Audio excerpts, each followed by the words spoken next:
Hey man, check this out. Tell me if I'm crazy, right? 'Cause I've been thinking about this all my life, right? It's like they talk about math, right? And they talk about like one, and maybe not all my life, but for sure I've been thinking about this a lot in my older years, and definitely lately. Uh, so one, right? You got one plus one equals two. They say, right? Okay, but those are just numbers on a piece of paper.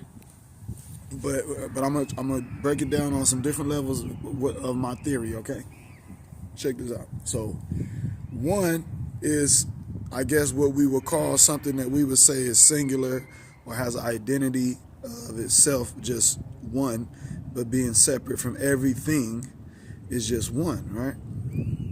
Okay. So we'll just call one a thing and say that that's true. Okay. So one plus one equals two. Okay.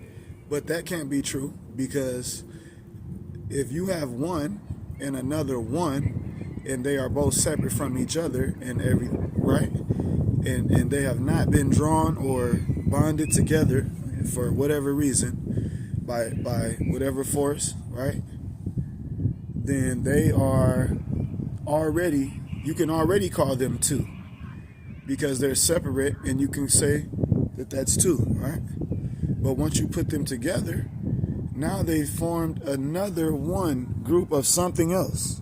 We're just calling it two as an identification, right? To identify this group, and we call it two, but it can't be because if you take two,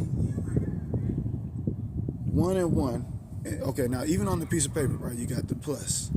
So you have a value, you have a marks that represent the value, right? A value. But in between these two values is a plus, and that plus is a force.